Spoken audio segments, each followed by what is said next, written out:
Uma mão enluvada avança lentamente sobre um piso frio. No chão, uma linha vermelha corta o corredor de um tribunal militar. Não é apenas um detalhe visual. É um aviso silencioso. Há decisões que, uma vez tomadas, não permitem retorno. Essa linha simbólica representa mais do que um julgamento. Ela marca o instante em que a história para, olha para trás e decide se continuará repetindo padrões antigos ou se romperá, finalmente, com eles. Hoje, o nome no centro dessa linha é Jair Messias Bolsonaro, capitão reformado, ex-presidente, e agora, potencialmente, alvo de uma decisão inédita em mais de 2 séculos de justiça militar. O que está em jogo não é apenas uma punição individual. O que se discute é se o sistema militar brasileiro está disposto a aplicar suas próprias regras a quem sempre pareceu intocável. O Ministério Público Militar entra em cena sem alarde, mas com um pedido de impacto profundo. A expulsão de Bolsonaro e de outros oficiais condenados pela tentativa de golpe. Mesmo após as sentenças do Supremo Tribunal Federal, o MPM sustenta que existe algo ainda não resolvido. Algo que vai além da esfera penal e toca o coração da hierarquia militar.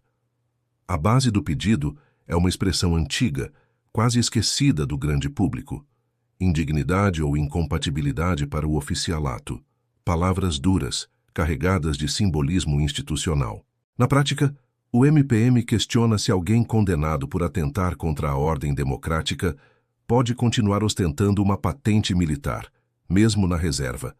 Esse ponto é crucial, porque patente não é apenas um título honorífico, ela representa valores, disciplina e compromisso com a Constituição. Ao levantar essa questão, o MPM não ataca um indivíduo isolado. Ele testa os limites do próprio sistema militar e sua disposição de se autodepurar. O palco dessa decisão é o Superior Tribunal Militar. Um tribunal discreto, pouco conhecido do público, mas com um peso histórico que atravessa império, república e ditaduras. À frente do STM está Maria Elizabeth Rocha. Sua convocação de uma coletiva de imprensa não é um gesto comum. Indica que algo fora do padrão está prestes a acontecer. A pergunta que ecoa nos corredores é direta e incômoda. Os crimes cometidos tornam esses militares incompatíveis com a manutenção de suas patentes? Não se trata de burocracia. Trata-se de um divisor de águas. Uma resposta afirmativa abriria um precedente sem paralelo na história do tribunal. Entre os nomes citados estão generais e um almirante, figuras que, por décadas, simbolizaram poder e estabilidade dentro das Forças Armadas. Mas o foco inevitavelmente recai sobre Bolsonaro. Não pelo cargo que ocupou na presidência, mas pelo que sua trajetória representa dentro do meio militar. O artigo 142 da Constituição surge como peça-chave desse quebra-cabeça. Ele prevê a perda de patente em casos de condenação superior a 2 anos. Esse detalhe jurídico, muitas vezes ignorado, ganha agora um peso concreto, porque as condenações já existem e os prazos legais foram ultrapassados. Caso o STM concorde com o pedido, Bolsonaro perde não apenas a patente, ele perde o direito a qualquer tratamento diferenciado no cumprimento de pena. Isso significa algo direto e simbólico: a saída do ambiente militar e a possibilidade de prisão em um sistema comum, como o complexo da Papuda.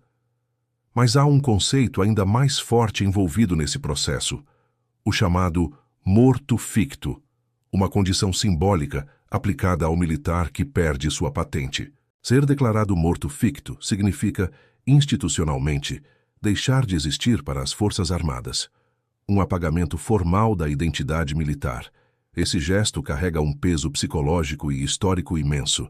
É a forma mais dura de exclusão que o sistema militar pode impor. Até aqui nada disso soa completamente impossível.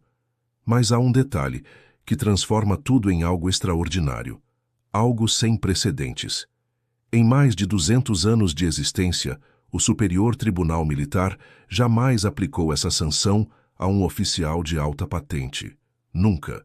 Nenhum general, nenhum almirante, nenhuma figura desse escalão cruzou oficialmente essa linha vermelha. Até agora. É esse silêncio bicentenário que torna o momento atual tão explosivo. Não é apenas um julgamento, é uma ruptura histórica. Se a decisão avançar, ela não atingirá apenas os réus. Ela atingirá a cultura de proteção silenciosa que sempre cercou o topo da hierarquia militar. A linha foi desenhada no chão. A pergunta agora não é se ela existe, é quem terá coragem institucional de admitir que ela foi cruzada. E quando isso acontece, o passado deixa de ser um escudo. Ele se transforma em acusador. O silêncio que envolve o Superior Tribunal Militar não é casual. Ele foi construído ao longo de décadas, sustentado por tradição, respeito hierárquico e autocontenção. Por isso, quando esse silêncio se rompe, o impacto ecoa muito além das paredes do tribunal.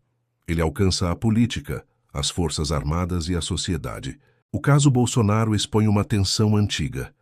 A dificuldade histórica de responsabilizar figuras militares de alta patente dentro das próprias instituições. Durante gerações, criou-se a percepção de que certos postos funcionavam como escudos, uma proteção informal contra consequências mais severas. Essa percepção agora é colocada à prova, porque o que está sendo analisado não é opinião política, mas compatibilidade institucional. O STM não julga discursos, ele julga condutas à luz de valores militares, e esses valores exigem lealdade absoluta à Constituição. A tentativa de ruptura institucional pesa mais nesse contexto do que em qualquer outro. Para o meio militar é uma linha sensível e inegociável. Por isso, a eventual decisão pela perda de patente não seria um ato de vingança, seria uma afirmação de princípio. Um recado claro de que a hierarquia não está acima da lei e que a farda não protege contra atos considerados incompatíveis. Essa decisão também redefine o papel do STM na democracia contemporânea. De tribunal discreto, ele passaria a protagonista institucional. Há quem veja nesse movimento um risco. O temor de politização da justiça militar surge como argumento recorrente. Mas há também o outro lado. A ideia de que a omissão prolongada pode ser ainda mais corrosiva para a credibilidade das Forças Armadas. A escolha, portanto, não é simples. Ela envolve custos simbólicos elevados, independentemente do resultado final. Se o pedido for negado, o tribunal preserva a tradição, mas carrega consigo o peso de ter recuado diante de um momento histórico. Se for aceito, rompe-se um tabu de mais de 2 séculos e abre-se um precedente que jamais poderá ser ignorado. Outros casos futuros inevitavelmente usarão essa decisão como referência. O efeito não se limita ao presente. Ele projeta consequências duradouras. Para Bolsonaro, o impacto é direto e profundo. A perda da patente representa mais do que um revés jurídico. É uma ruptura identitária. Sua construção simbólica sempre esteve ligada à imagem militar. Retirar esse pilar altera completamente sua narrativa pública. Para os demais envolvidos, o efeito é semelhante. Generais e almirantes passam a enfrentar a possibilidade real de exclusão institucional. Isso envia uma mensagem clara às bases das Forças Armadas. Posto não garante imunidade. História não apaga conduta. O conceito de morto-ficto nesse cenário ganha um novo significado. Não como punição isolada, mas como marco histórico. É a materialização de um limite que sempre existiu no papel, mas raramente foi aplicado na prática. O Brasil assiste, portanto, a um momento raro. Uma encruzilhada entre tradição e responsabilização. Não se trata de celebrar ou condenar indivíduos. Trata-se de observar como instituições maduras lidam com seus próprios fantasmas. A linha vermelha no chão do tribunal não é imaginária. Ela foi traçada pela Constituição e ignorada por décadas. Agora, ela exige uma resposta. E qualquer que seja, ela entrará para os livros de história. O que acontece a partir daqui redefine a relação entre poder militar e democracia no país. Mais do que um julgamento, este é um teste de coerência institucional. Um teste que não admite respostas fáceis. Entender esse processo é fundamental para compreender o Brasil que emerge após essa decisão. Por isso, acompanhe cada desdobramento. Analise os sinais. Observe o silêncio e as palavras medidas. A história está sendo escrita agora, linha por linha, decisão por decisão. E quando essa linha final for cruzada, nada voltará exatamente ao que era antes.